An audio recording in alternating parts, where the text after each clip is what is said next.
Começou a gravação. Agora que gravou. Começou a gravar. Começou? Beleza. Eita. Aí, peraí. Show. Então, nessa aula nós vamos falar um pouco sobre a estrutura atômica.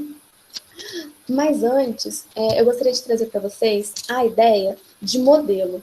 Né? O que seria um modelo? Né? Quando a gente pega, por exemplo, uma caixa, como eu trouxe aqui, uma caixa preta, e ela não pode... ela é preta só. Não tem como abrir essa caixa. Então, como a gente poderia dizer o que tem dentro dessa caixa? Né? A gente sentiria o peso, a gente sentiria a textura, realizaria alguns experimentos com que a gente tivesse em mãos para saber o que tem dentro dessa caixa, certo? E aí, de acordo com nossos experimentos, com as nossas observações, a gente criaria hipóteses do que poderia ter ali, né? Mas, obviamente, baseado nas nossas experiências. Então, isso são os modelos. Esses são os modelos. E até hoje, quando a gente fala de átomo, a gente fala de modelo atômico, né? Porque a gente ainda não conseguiu abrir esse átomo, dizer, olha aqui, dá para ver, tal coisa, tem isso, tem aquilo. Não. A gente consegue saber sobre as partículas subatômicas, sobre o que é o átomo, a partir de experimentos que foi dando dicas, né, dicas ou variações dos experimentos que mostravam ali o que de fato tem no átomo. E aí foram gerando os modelos atômicos. Beleza? Dúvida sobre o modelo? Que é o modelo? Não. Show. Então, a evolução do modelo atômico vai de Dalton, né? Aqui tem Dalton, 1803, mas já se falava de átomo desde lá antes de Cristo, né? Lá dos filósofos os gregos já falavam sobre o átomo. E a gente vai estudar, né, até o modelo atômico mais atual, que é o modelo atômico de Schrödinger, certo? Então, de acordo com o que vai acontecendo, as descobertas feitas assim, na ciência, vai mudando ali a teoria do modelo atômico. Bem, como eu falei, né, a ideia de átomo surgiu lá em aproximadamente 460 a.C., com o filósofo grego Demócrito. Ele acreditava que ele podia fragmentar um pedaço de matéria até chegar a um momento em que aquela matéria não podia mais ser dividida, certo? Daí, essa matéria que não podia mais ser dividida, ela era microscópica e apresentaria ali a propriedade daquela matéria. Por isso que diz átomo. Átomo, o prefixo a, que significa não, e tomo, partes, ou dividido. Então, não pode mais ser dividido. Bem, tinha também outras ideias com relação ao que era constituído, né, a matéria. Por exemplo, Aristóteles. Aristóteles trazia uma ideia diferente de como a matéria era constituída. Ele dizia que a matéria era constituída pela composição dos 4 elementos fundamentais: fogo, terra, água e ar. Então, compondo esses 4 elementos, a gente conseguiria, né, produzir tudo que existia na natureza, certo? E aí essa ideia sobre átomo ficou esquecida por um tempo e tal. Até que surgiu as experiências, né? Eu vou acompanhar aqui também. As experiências envolvendo laboratório mesmo, sabe? Eles iam para o espaço, eles faziam a mesma experiência. E aí, essas experiências, elas começaram a ser feitas lá pela alquimia. Vocês já devem ter ouvido falar, que era a ideia que os alquimistas tinham de transformar metais baratos em ouro, ou a pedra filosofal, né, descobrir a pedra filosofal, que era da vida longa, né, da imortalidade e tal. E aí começou a experimentar mesmo, pesar as coisas, avaliar mesmo experimentalmente a matéria.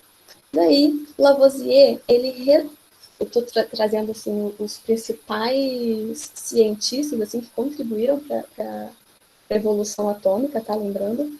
Então, Lavoisier ele realizou inúmeras experiências e pesava, né, os participantes de uma reação química. E aí, o que ele percebeu? Que quando o sistema, né, de uma reação química, ocorre uma reação química, o sistema é fechado, a soma das massas, né, dos reagentes é sempre igual à soma das massas do produto. Sempre. Então, se eu coloco ali uma quantidade, né, X, por exemplo, 2 gramas de reagente, a soma de todos os reagentes dá 2 gramas, então a soma ali no final da reação dos produtos tem que ser 2 gramas também. E aí ele cria, que a gente chama que é a máxima da química, que na natureza nada se cria, nada se perde, tudo se transforma. Depois. Opa! Leis da atração.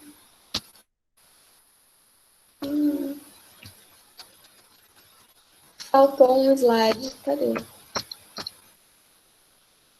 Ih, gente, desculpa. Bom, além de Proust, faltou um slide aqui, depois eu vou ver o que aconteceu com ele. Teve também. Lavoisier e Proust. Proust, ele também realizou inúmeras experiências, né, envolvendo ali a pesagem das reações, no início e no final dessas reações, e aí ele determinou que uma substância composta, ela é formada por substâncias mais simples, unidas sempre na mesma proporção em massa. Além disso, Proust, né, definiu aqui a lei das proporções constantes, ou lei das proporções fixas ou definidas. O que isso quer dizer?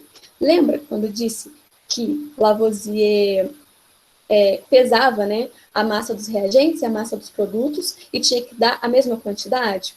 Então, Proust diz o seguinte, se eu quero, por exemplo, produzir, vamos lembrar lá o exemplo que eu dei, né? 2 gramas de reagente dá 2 gramas de produto. Então, se eu quero produzir 4 gramas de produto, então eu tenho que dobrar também a quantidade dos reagentes. Isso que Proust dizia. Por isso que ele fala lei das proporções constantes, fixas ou múltiplas. Ou definidas, perdão. Beleza? E aí, essas duas leis, tanto de Lavoisier quanto a lei de Proust, elas são denominadas, né, leis ponderais. E aqui, é porque faltou mesmo o slide de Proust, deve ter apagado sem querer, ou deve ter ido para algum lugar, que eu não sei. Mas eu trouxe aqui um exemplo, né, um esquema dessas leis ponderais. Em que, por exemplo, eu tenho 3 gramas de uma substância, vamos supor que essa substância seja o carbono. E aí, ela reage com uma molécula de gás oxigênio. Certo? Então, se eu tenho 3 gramas de carbono, cada átomo aqui de oxigênio tem 4 gramas, hipoteticamente. Então, eu tenho 8 gramas de oxigênio aqui no total. Dando um total aqui de reagente, 11 gramas. Quando essa reação ocorre, o que eu tenho aqui? Gás carbônico. 1 átomo de carbono, 2 átomos de oxigênio. Da mesma maneira que eu tinha anteriormente, só que agora eles estão rearranjados. Somando aqui as massas, eu vou ter um total também de 11 gramas. E isso daqui ilustra muito bem a lei de Lavoisier. Proust, então, com a sua lei das proporções constantes, ele diz o quê? Se eu quero produzir o dobro de produto, por exemplo, 22 gramas de gás carbônico, eu preciso do dobro de carbono e também do dobro da quantidade de oxigênio, certo? E aí, depois de todas essas experiências, né, Dalton, ele volta, lá no século XIX, ele volta para a teoria atômica.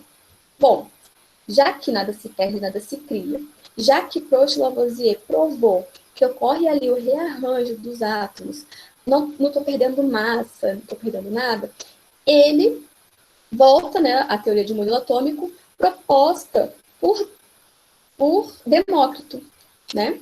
E aí ele cria 6 postulados. O primeiro postulado diz que toda matéria é composta por minúsculas partículas, indivisíveis, indestrutíveis e chamadas átomos. Ele fala também que o átomo, ele é esférico, ele é maciço, e que carrega as propriedades ali do elemento, né, ou da matéria que foi fragmentada para produzir ele, né, na verdade, que ele produz. O segundo postulado diz que os átomos de um determinado elemento são idênticos em massa e apresentam as mesmas propriedades químicas. Ele diz também que o átomo, né, no terceiro postulado, que os átomos são diferentes elementos e os diferentes elementos apresentam massas e propriedades diferentes. Átomos são permanentes, indivisíveis, não podem ser criados nem destruídos. Durante uma reação química, há uma reorganização desses átomos. Átomos de certo elemento químico não podem se converter em átomos de outro elemento químico. E, por último, os compostos são formados pela combinação de átomos de elementos diferentes em proporções fixas. Bom, de todos esses 6 postulados, o que vale até hoje é o postulado, se eu não me engano, deixa eu ver aqui, 4 e o 6. De fato, até hoje, os átomos são... Opa, 4?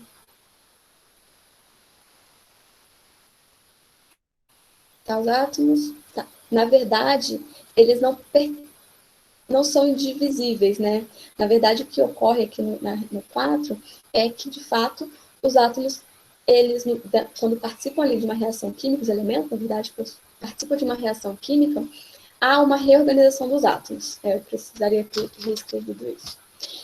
E as substâncias, né, os compostos, são formados, sim, pelas combinações de átomos de elementos diferentes, em proporções fixas. Isso é verdadeiro. Todos esses outros postulados, conforme o avanço da ciência, foi perdendo força, tá? E a gente vai entender ao longo dessa aula porque foi perdendo força.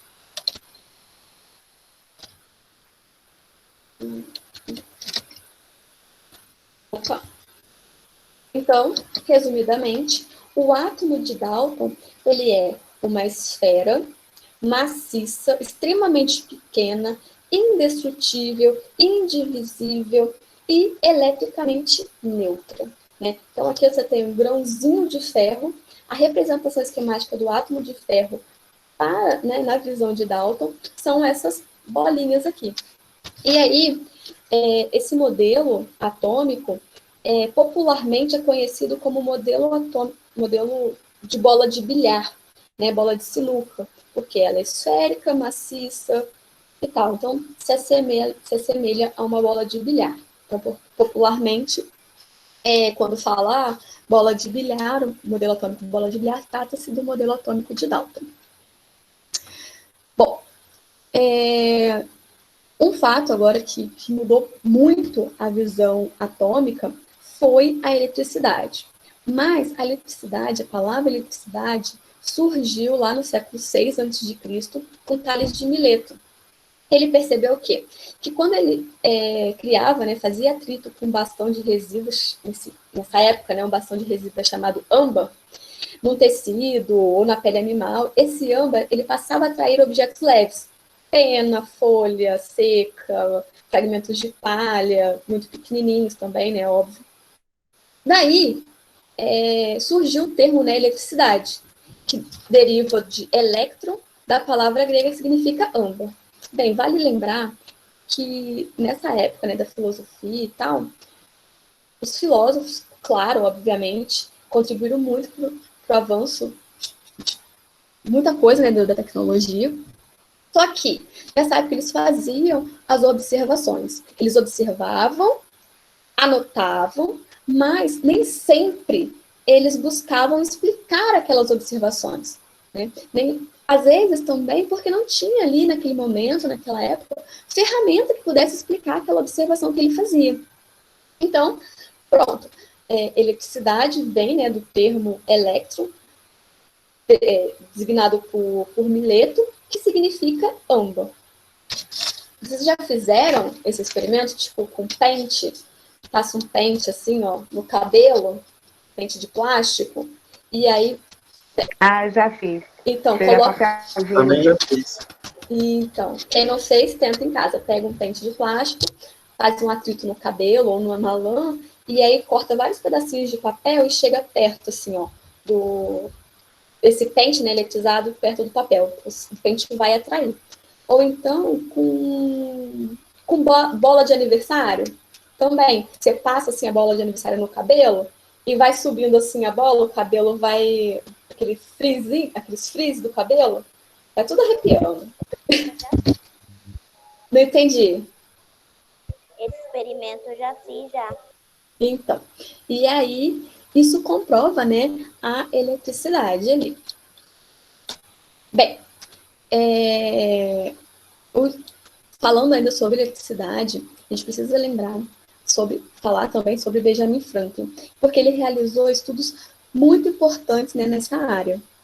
Ele, ali estudando e tal, ele percebeu que a eletricidade ocorria quando se tinha ali diferenças entre cargas. Então, existia uma carga positiva e uma carga negativa. Além disso, ele também estudou formas de armazenar essa eletricidade e também de conduzir eletricidade por meio de objetos, de diferentes objetos. Então, Benjamin Franklin foi, assim, um grande estudioso e muito importante para essa evolução da eletricidade e tal. Além dele, obviamente, tiveram muitos outros estudiosos, né? Faraday, por exemplo, que fez experimentos de eletrólise, que fazia reações químicas a partir de corrente elétrica, né? Ele colocava ali soluções sob uma corrente elétrica e aí percebia que corria uma reação química. Coulomb também contribuiu bastante. Mas hoje eu quis trazer Franklin exatamente porque foi ele quem concluiu, né, essa diferença de carga positiva e negativa, que é a energia elétrica, e ele também, essa questão de armazenamento e a condução, né, de corrente elétrica por meio de objetos. Então, já surge ali uma pulguinha. Por quê? Falando agora do átomo de Dalton, se o átomo ele é eletricamente neutro, por que os objetos conseguem conduzir corrente elétrica? Né? Então, assim, a matéria provavelmente possui ali carga elétrica. Daí surgiram vários estudos, né? Vários estudos para descobrir essa capacidade elétrica da matéria.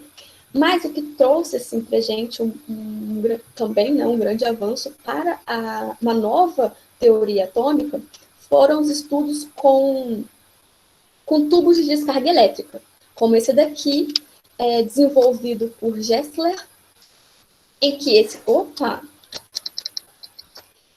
tubo é um tubo de vidro, né, bem largo, e aí, na extremidade desse tubo, eu tenho aqui 2 eletrodos, e esses eletrodos estão ligados a uma fonte de energia elétrica, né, uma fonte de tensão. E aí eu tenho um polo negativo, um polo positivo aqui, os eletrodos que fecham, né, esse tubo. Bem, o que tem dentro desse tubo? O gás. E aí, Gessler colocou gás nesse tubo, mas assim, sob uma baixa pressão, sabe? Baixa pressão ali dentro. E aí, quando ele ligava essa fonte de tensão aqui, o que ele percebia?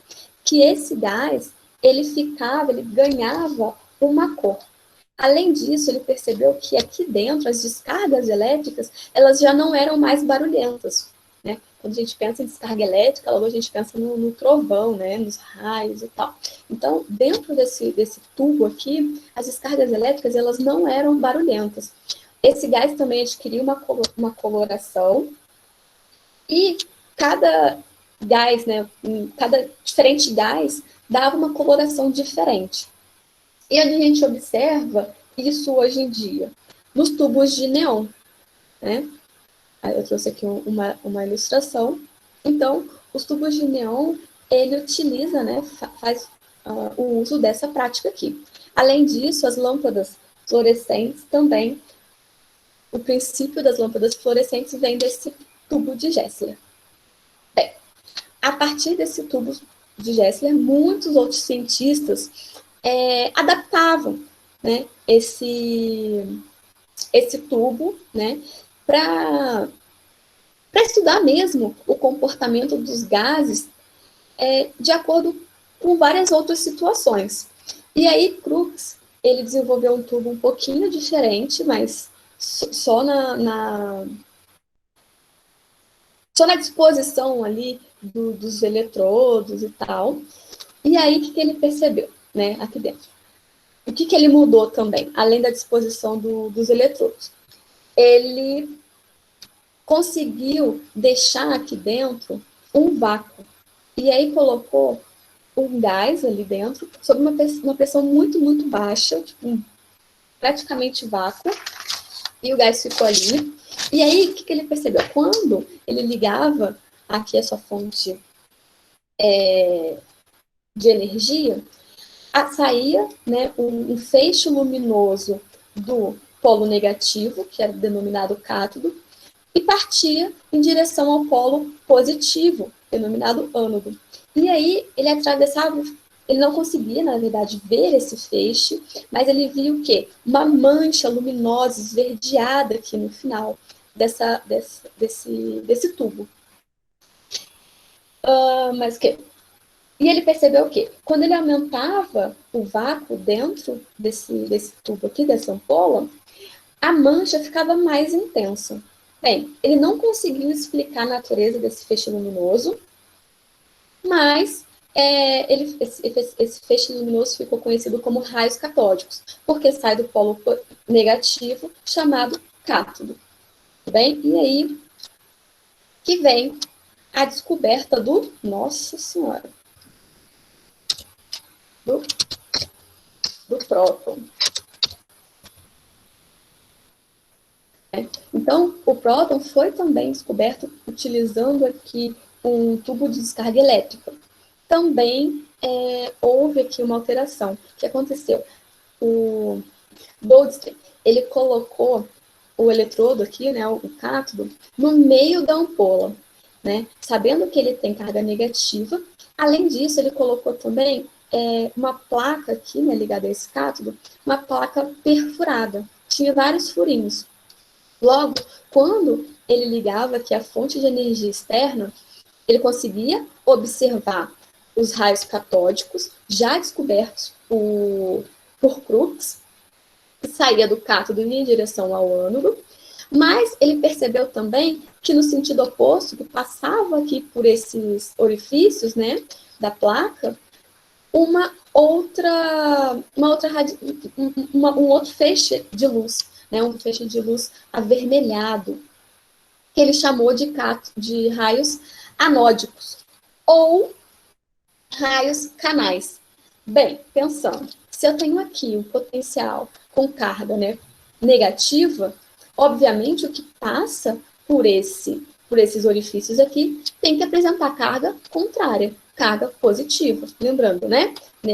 Polo negativo repele polo negativo, polo positivo atrai.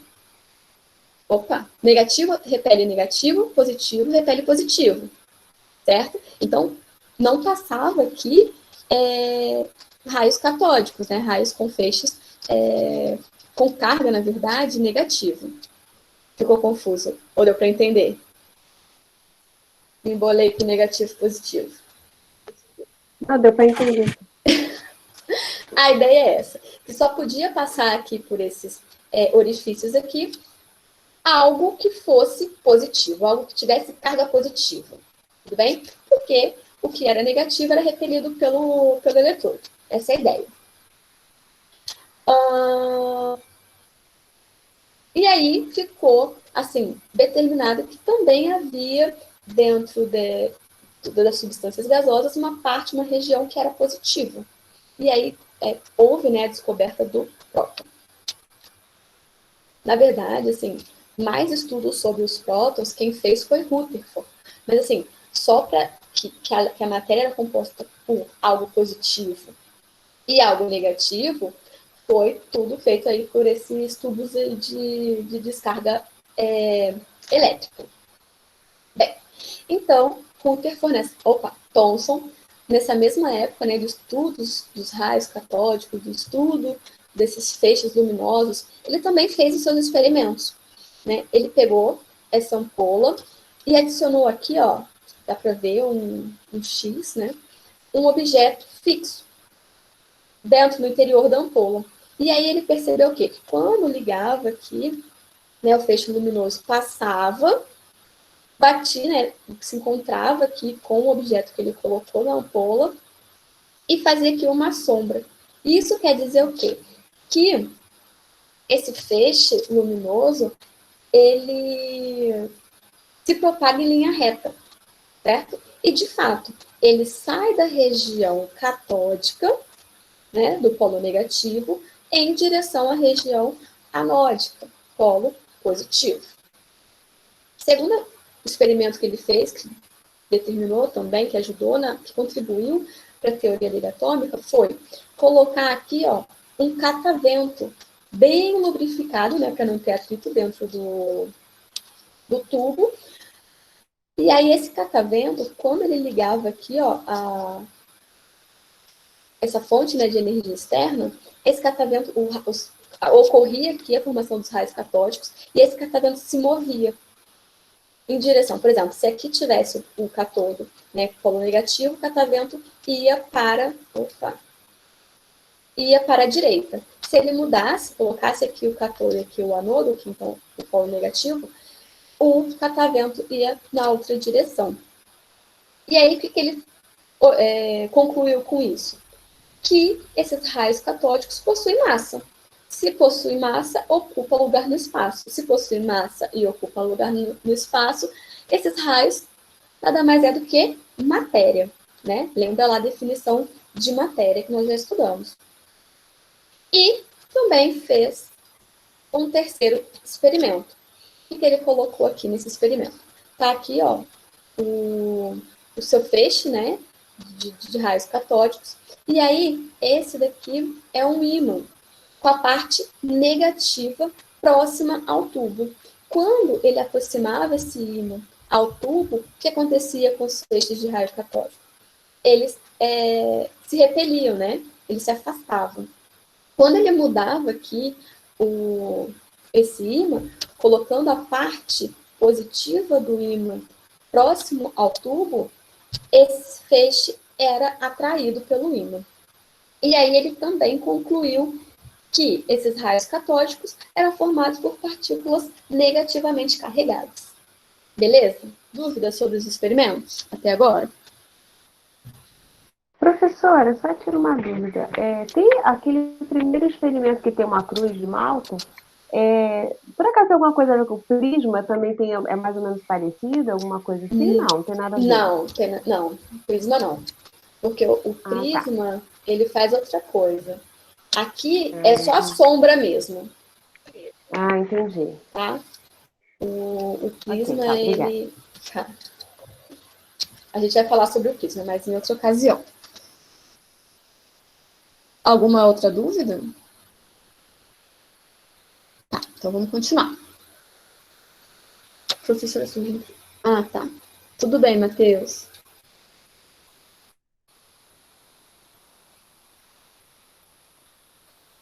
Bem, então, de acordo com os experimentos feitos ali por Thomson, ele concluiu, né, na verdade, ele chegou numa nova ideia para o modelo atômico. Obviamente, de acordo com seus experimentos e com tudo que já era conhecido na época dele. E aí ele propôs um modelo diferente do que era considerado por Dalton.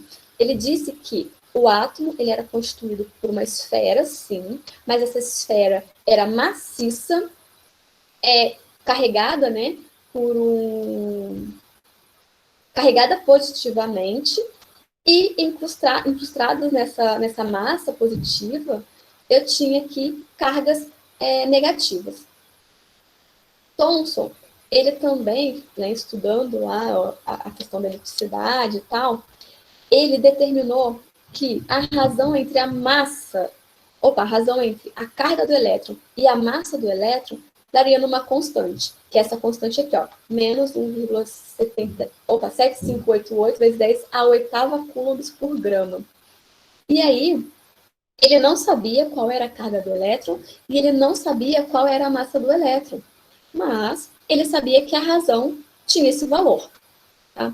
Esse modelo também é conhecido popularmente, né, tem uma ideia popular desse modelo, que é o modelo pudim de passos, que no caso a massa do pudim seria essa massa positiva e as passas seriam aqui as bolinhas, né, dos elétrons, os elétrons ali incrustados na massa.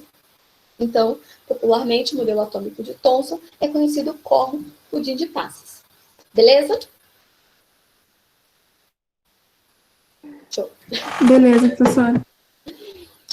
Gente, eu pergunto porque eu sei que é muita informação, muita coisa, mas se alguma coisa ficar confusa, vocês me falam. Pode deixar. Tá, eu tô esperando porque travou aqui de novo. Ah, foi. Bem, os anos foram, na verdade, os anos nem foram passando tanto, não. Mas a descoberta da radioatividade também contribuiu muito para a teoria do modelo atômico, né? E aí, essa descoberta da radioatividade ocorreu ali na mesma época que as descobertas que estavam sendo feitas nos tubos de descarga elétrica, né? E os experimentos também realizados para observar, né, essas emissões radioativas eram muito iguais aos instrumentos, né, aos experimentos utilizados para descobrir as subpartículas atômicas, os prótons, os elétrons. Tá? A radioatividade natural ela foi analisada, vista, né, pela primeira vez por Becquerel, quando ele trabalhava com sal, né, o sal de sulfato duplo de potássio e uranilo, e aí ele percebeu que aquele sal ele tinha uma luminescência natural. Né? Então, ele era um sal que apresentava luminescência, e isso gerou nele uma curiosidade, e aí ele foi investigando. Um casal que também contribuiu bastante para a descoberta da radioatividade foi o casal Curie, Marie Curie, Pierre Curie, né? Inclusive, o termo, né, radioatividade veio com a descoberta de Marie Curie, quando ela descobre, né, um elemento radioativo, rádio. Mas aí isso vai ficar para o próximo assunto, né? Que a gente vai estudar ainda a radioatividade, eu vou explicar detalhadamente essa descoberta. Mas o que interessa para a gente é que depois, com essa descoberta da radioatividade e tal, Rutherford, ele verificou, né, que algumas emissões radioativas se subdividiam, certo? E quando essas submedidas, e como isso era medido no campo elétrico. Eu trouxe aqui uma ilustração do experimento feito por Rutherford para descobrir ali quais são essas partículas radioativas, certo? Essas partículas e radiação, né? E que eu tenho aqui dentro, essa é uma placa, né? Um bloco de chumbo. Dentro desse bloco de chumbo tem uma amostra de polônio, que era um elemento radioativo já conhecido na época. E aí aqui eu tenho um eletrodo, né, carregado negativamente. Desse outro lado aqui eu tenho um eletrodo carregado positivamente. E aí, quando esse polônio ele emitia radiação, o que aconteceu? Ele percebeu que um feixe era atraído pelo polo negativo, pelo eletrodo negativo. Né? Só que ele era atraído, mas sofria um leve desvio. Outro feixe, ele era atraído pelo polo negativo aqui, pelo polo carregado, pelo eletrodo carregado positivamente, e sofria um grande desvio. Já uma outra radiação, ela não era atraída nem pelo polo negativo, nem pelo polo positivo, e também não sofria nenhum desvio, certo? E aí, o que ele concluiu? Concluiu que essa radiação aqui, que era atraída pelo polo negativo, que ele denominou como alfa, ela era pesada, por isso que teve aqui um desvio pequeno, né, um leve desvio, e carregada positivamente, então ela tinha uma carga positiva. Esse outro feixe aqui, que foi atraído pelas placas carregadas positivamente, ela era negativa e de massa leve, bem levinho, porque sofreu um grande desvio. Já ele denominou como partícula beta, né? Já aqui, essa radiação gama, ela não apresenta nem massa, né? Porque também não tem ali desvio, senão ela cairia por ação da gravidade, e nem carga, porque também não sofreu desvio aqui dentro desse campo elétrico. Tudo bem? Então, ficou determinado que a partícula alfa possui massa e uma carga positiva, a partícula beta possui uma massa próxima a zero, tipo, quase não possui massa, mas possui uma carga negativa, e a radiação gama não possui massa e nem carga. E aí, Rutherford foi vasculhar, né? Também buscando ali a ideia de como seria, então, composto, como esse átomo poderia ser composto de uma massa positiva. E aí ele criou aqui um esquema, né, para atacar, né, uma lâmina de ouro muito fina com partículas alfa, que ele já sabia que essa partícula alfa apresentava uma carga positiva. E aí ele esperava, com esse experimento, que grande parte da partícula alfa batesse nessa folha de ouro e voltasse, né, pensando que o átomo, de fato, era uma massa positiva. Mas aí, o que aconteceu? Antes de eu explicar o que aconteceu, eu vou explicar o instrumento que ele utilizou.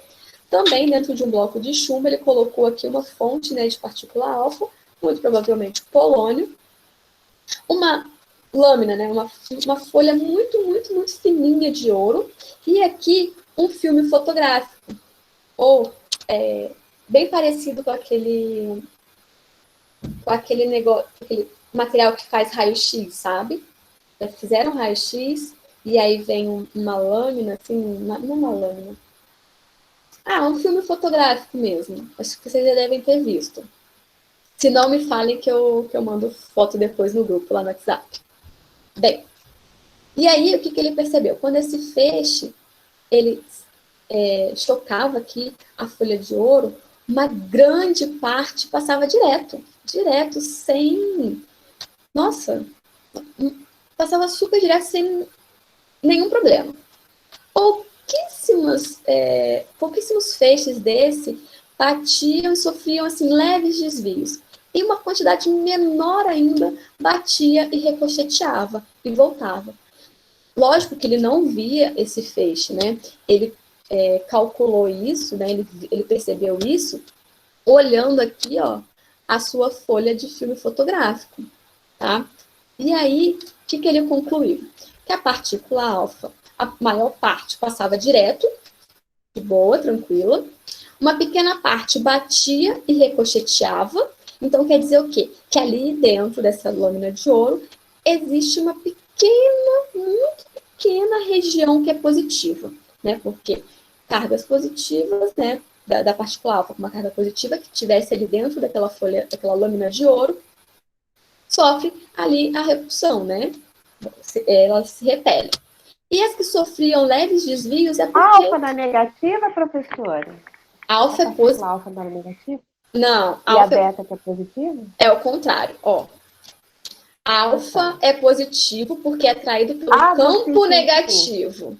Pelo campo negativo, foi que eu me confundi, isso mesmo. Tá, agora entendi. A beta que é negativa, porque é mais leve, ela bate no positivo e ela não consegue exatamente desviar mais, entendi. Isso. Agora entendi. Obrigada. Nada. Então, voltando aqui, a partícula alfa, que ela possui carga positiva, ela se encontra aqui numa região, né, dessa folha de ouro que ricocheteia por conta de ter ali dentro também uma região positiva, tá? Mas, como a maior parte dessa partícula alfa passava direto, sem problema nenhum, o que Dalton determinou, então? O átomo ele não pode ser formado por uma massa positiva incrustada por coisas negativas, mas sim que o átomo tem uma região muito, muito pequenininha, densa e carregada positivamente, e ao redor dessa massa densa positiva ficavam os elétrons, certo? Aquela nuvem de elétrons, porque o elétron já tinha sido descoberto por Thomson. Então, ele não podia tirar o elétron dali, porque de fato o elétron estava presente na matéria. E esse átomo era composto assim, de uma grande região vazia. Né? Então, tinha aqui o núcleo positivo, pequeno, denso, e os elétrons ficavam aqui, ó, circundando, né, ao redor desse núcleo pequenininho. E a maior parte do átomo era vazia. Por isso que o feixe, né, de partícula alfa passava direto, certo? Bem, mas o que eu quero falar? E como esse modelo, pode falar? Alguém falou? Não bate sem querer. Tá.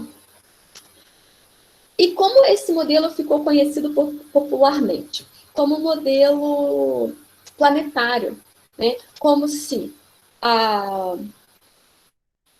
o núcleo, né, desse átomo fosse o Sol, e ao redor desse Sol ficam aqui circulando ao redor, né, os planetas, tá? Só que aí, deixa eu ver. Só que aí surgem alguns problemas. Antes de eu falar dos problemas do modelo de Rutherford, vale lembrar que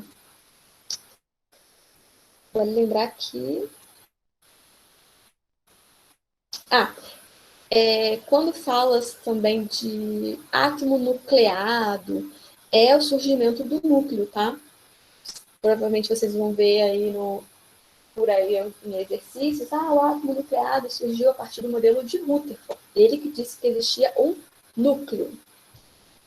E popularmente, então, já falei, né, o modelo de sistema solar, e agora eu vou falar dos problemas que esse modelo atômico traz. Se o núcleo ele é tão pequenininho, como é que ficam tantos prótons ali dentro e não ocorre repulsão? Então, assim, esse átomo ia desmoronar, não existir, né? Esse núcleo não ia existir. Além disso, para que as substâncias sejam eletricamente neutras, assim no estado fundamental, dizendo, eu tenho que ter a mesma quantidade de partículas negativas e positivas ali dentro. Então, quer dizer o quê? Que iria, sim, ocorrer uma atração entre o próton e o elétron. Então, assim, tem umas falhas, né, no modelo atômico de Rutherford, que foi explicado. Antes de eu falar o problema aqui do núcleo, por quem foi explicado, eu gostaria de falar que a carga do elétron, ela foi descoberta aqui, ó, nesse mesmo ano, em 1911, por Millikan. Tá? Eu ia trazer aqui o experimento de Millikan, mas achei que ela ia ficar muito comprida. Daí eu não trouxe. Mas quem tiver curiosidade, pesquisa no YouTube, tem várias animações, né, sobre o experimento dele, que determina ali a carga do elétron. Tá? E aí a massa do elétron acaba sendo, depois que Millikan descobre a carga, por aquela razão lá de Thomson, descobre-se também a massa do elétron. É bem bacana. Beleza? E aí vem Chadwick, né? Ele fazendo experimentos, né, com berílio radioativo, ele percebe que esse berílio radioativo ele emite partículas que não têm carga elétrica, mas que possuem uma massa muito igual à massa dos prótons. Bem, então, isso quer dizer o quê? Que dentro do núcleo, além de ter prótons, eu tenho também uma partícula neutra, que são os nêutrons, certo? E aí, isso torna, né, ok ali os prótons ficarem, né, num espaço tão pequenininho e possuir carga negativa, carga positiva. Porque eu tenho ali os nêutrons que evita, né, que ajuda a não ter tanta repulsão ali entre os prótons. Outra coisa que eu gostaria de falar, não sei, lembrei, esqueci. Falei de mímica.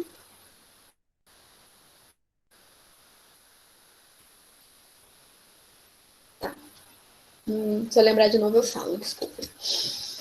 Bom, então, nós temos aqui, eu trouxe aqui as características, né, dessas partículas subatômicas. Então, até agora nós vimos os prótons, os nêutrons e os elétrons. A massa relativa do próton é 1. A massa relativa do nêutron é 1. E a massa do elétron é na faixa, né, de 1836 vezes menor que a massa do próton.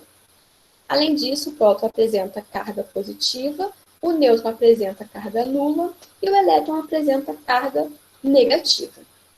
Existe a massa real, né, do próton, do nêutron e do elétron, e a carga mesmo real desses... Opa, quem falou? Desses compostos. O que foi, gente? Alguém levantou a mão que eu não vi?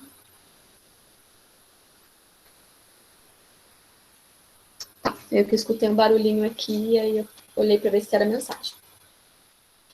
Mas eu não vou falar sobre essa massa, né, real, nem essa carga real agora, nesse momento. Deixa eu ver.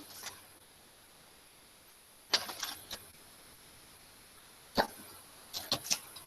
Bom, então, a característica dos átomos, né, sobre a característica desses átomos. A gente sabe que o elemento químico, ele é constituído por átomos que possuem o mesmo número atômico. E o que seria, então, esse número atômico, né? O número atômico, ele foi descoberto por Moseley quando ele realizou vários experimentos ali com raio-x e diversos elementos, muitos elementos, né? Ele fez raio-x de muitos elementos. E aí ele conseguiu relacionar a quantidade de carga positiva que existia no núcleo do átomo. E aí, né, a gente sabe que a quantidade de carga positiva no núcleo do átomo são os prótons. Então, elementos que possuem a mesma quantidade de prótons são iguais. Logo, esse número atômico, ou o número de prótons, ele quer dizer muito sobre o átomo, né? Ele, na verdade, é a identidade do átomo. Não existe átomos diferentes com o mesmo número de prótons. Não existe. Quando se fala de número de prótons ou número atômico iguais, eu estou falando do mesmo elemento químico. Tá? Isso é muito importante a gente lembrar. Então, o cloro, por exemplo, tem um número atômico que é 17. Bom, então quer dizer o quê? Que ele tem 17 prótons. O cloro, no seu estado fundamental, deve ter também o seu estado fundamental. Quando eu falo estado fundamental, eu quero dizer que ele está eletricamente neutro. Então, ele tem a mesma quantidade de elétrons. O sódio tem número atômico 11, então quer dizer que ele tem 11 prótons, e quando ele está eletricamente neutro, ele também tem 11 elétrons. Beleza? Então, número de prótons, número atômico é a identidade do átomo. Ponto final. Se eu mudo o número atômico, se eu mudo a quantidade de prótons naquele átomo, quer dizer que ele se converte em outro átomo, tá? Em outro elemento químico. A massa atômica, o número de massa, né? O número de massa, ele é dado pela soma dos prótons mais os nêutrons. Lembra lá, quando a gente viu que a massa do elétron é 1868 vezes menor que a massa do próton? Então, quer dizer que o peso do elétron não influencia ali para o peso do átomo, mas sim o peso dos prótons e o peso dos nêutrons. Logo, a massa do átomo, ela é a soma do número de prótons com a quantidade de nêutrons que ele tem. Por exemplo, a tabela periódica, que é a tabela onde estão listados todos os elementos químicos conhecidos até hoje, ela traz para a gente o número atômico, né, de cada elemento químico e a massa desses elementos. O número de nêutrons não traz, mas a gente já sabe que a relação da massa é massa igual prótons mais nêutrons. Então, a gente consegue encontrar a quantidade de nêutrons ali dentro, tá? Só para vocês saberem, como que eu encontro os nêutrons aqui? Então, eu vou olhar a tabela periódica, a tabela é uma tabela, né? Acho que todo mundo já viu uma tabela periódica, conhece, já ouviu falar? Já, né? Sim. Show. Já sim. Então, nela vai ter o número atômico e vai ter o número de massa.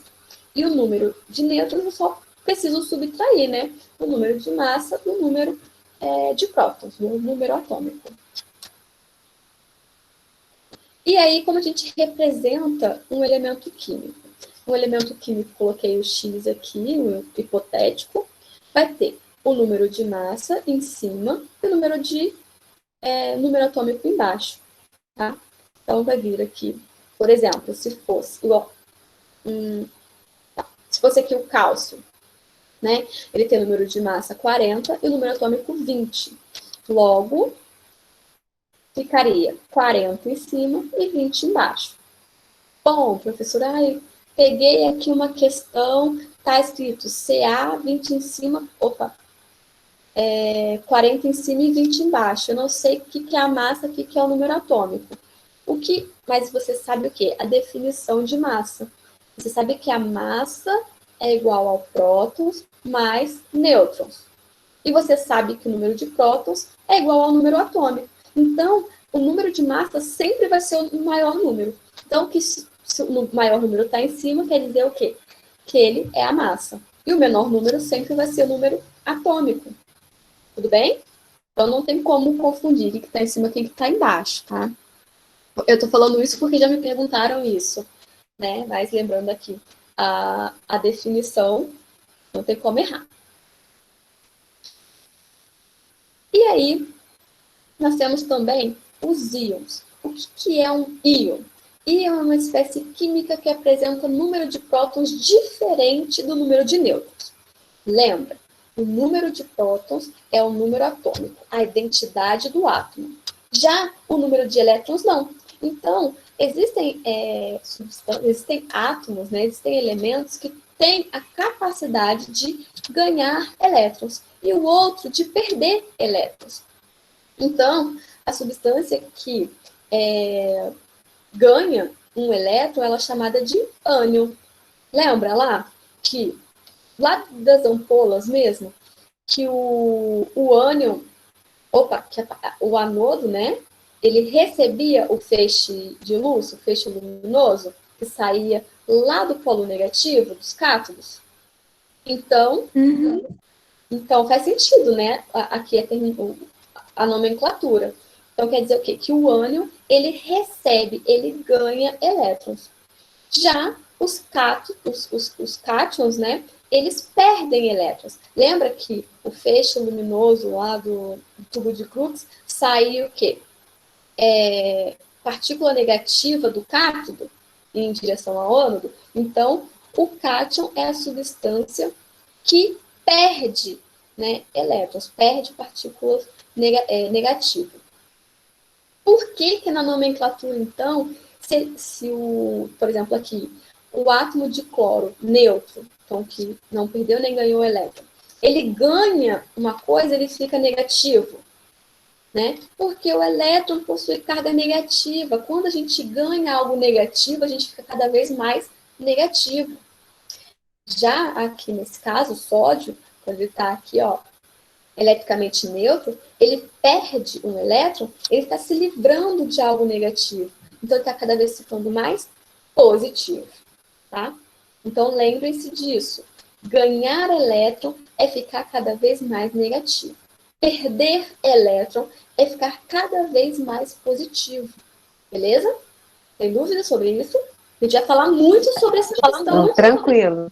A gente vai falar muito sobre essa questão quando a gente for estudar NOx, quando a gente for estudar eletroquímica, quando a gente for estudar ligação iônica. Então, a gente precisa ter em mente que ganhar elétrons vai ficar cada vez mais negativo, perder elétrons vai ficar cada vez mais positivo. Cátion é quem perde elétrons. Ânion é quem ganha elétrons. Se esqueceu, lembra lá do tubo de Crookes, né? Dos tubos de descarga elétrica. Beleza? Tranquilo? Podemos? Então, né, vou falar mais uma vez, né? Não, quando se fala em perder prótons, a gente muda o elemento químico, porque assim, lembra que o próton, o número de prótons de um átomo é a sua identidade. Se eu mudei esse número, eu tenho que mudar também aquele elemento, tá? Agora, os elétrons não. Não é assim que funciona. Os elétrons formam íons. E aí, nós vamos falar sobre agora as semelhanças atômicas, né? Opa! Não acredito. Gente. Aí, eu vou ter que refazer esses slides para mandar para vocês os slides certinho. Primeira semelhança atômica não são os isóbaros, né? Mas eu vou explicar e vocês vão entender. A primeira semelhança atômica são os isótopos.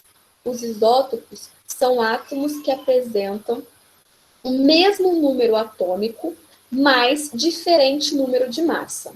Anotem aí, escreve. Isótopos possuem o mesmo número de prótons, né? Ou seja, o mesmo número atômico, mas diferente número de massa. Bom, então, por exemplo, existe os isótopos do hidrogênio. Tem o hidrogênio. Então, todos os hidrogênios, né, como se trata de isótopos, mesmo número atômico, mesmo número de prótons, então todos são ali hidrogênio. Quer dizer que todos têm número atômico 1. Só que existe o hidrogênio com massa 1, existe o hidrogênio com massa 2 e existe o hidrogênio com massa 3, por exemplo. Tá? Então, eu tenho ali isótopos do hidrogênio. Nesse caso aqui, que são os isóbaros, o que muda? Eu tenho átomos que se diferem em números atômicos, ou seja, tem quantidade de prótons diferente, mas a mesma quantidade, né, o mesmo número de massa. Por exemplo, aqui, o cálcio e o argônio. Cálcio tem 20 prótons, 20 elétrons e 20 nêutrons. Então, somando aqui o número de prótons com o número de nêutrons, eu tenho um total de 40, que é o número de massa. E o argônio, se eu somar aqui o número de prótons e o número de nêutrons, também dá uma massa 40. Então, isso são os isóbaros. Diferentes números atômicos, mas o mesmo número de massa. Os isótonos. Isótonos são átomos que apresentam o mesmo número de nêutrons, mas que possuem número atômico e número de massa diferentes. Então, como eu faço para descobrir o número de nêutrons? Eu preciso subtrair o número de massa do número atômico, né? Do número de prótons. Quando eu faço a subtração, eu encontro 7 nêutrons aqui para o nitrogênio. Para esse átomo de carbono, fazendo a subtração entre o número de massa e o número atômico, eu encontro também 7 nêutrons. Logo, esses dois elementos aqui são isótonos. E por último, pode falar. Professora, então, é só isótopos os mesmos elementos químicos? São sempre os mesmos elementos químicos. Exatamente. Tá. Obrigada. Nada. E por último, eu trago aqui os isoeletrônicos. O que são os isoeletrônicos? São átomos e íons que apresentam a mesma quantidade de elétrons. Então, por exemplo, se eu tenho aqui um íon de sódio, o que isso quer dizer? Esse mais? Quer dizer que esse sódio ele perdeu um elétron. Então, ó, lembra que a quantidade de prótons e a quantidade de elétrons no átomo no estado fundamental é igual. Então, quer dizer que esse sódio no estado fundamental, quando eu tenho nada aqui ou um zerinho, quer dizer que ele também tem 11 elétrons. Quando ele tem um mais aqui, quer dizer que ele perdeu um elétron. Então, ficou com 10 elétrons. Aqui, eu tenho um átomo de oxigênio. Átomo de oxigênio tem número atômico 8, certo? Esse 2 menos aqui quer dizer o quê? Que ele ganhou 2 elétrons. Logo, se ele tinha 8 elétrons no estado fundamental, quando ele ganha 2 elétrons, ele fica também com 10 elétrons. E nesse caso aqui eu tenho o neônio. O neônio tem número atômico 10. E aqui, se vocês repararem, não tem sinal nenhum aqui em cima. Isso quer dizer o quê? Que ele está no estado fundamental. Ele não ganhou e nem perdeu elétrons. Logo, o número atômico dele é igual ao número de prótons, que também é igual ao número de elétrons, que é 10. Quer dizer, então, que esses dois íons aqui, esse cátion, esse ânion e esse elemento no estado fundamental, possuem a mesma quantidade de elétrons. Dúvida, galera, de tudo que nós falamos hoje? Perguntem, que aí nós já acabamos. Foi muita coisa. O que vocês acham? Deu para entender tudo? Deu para entender todo o processo? Foi bem explicadinho, professora. Foi. É nos exercícios que a gente vai, às vezes, né, dar uma atrapalhada, assim, mas aí a explicação aí foi ótima. Obrigada. Então, vocês... Gente, eu já falei, né? Para de gravar aqui.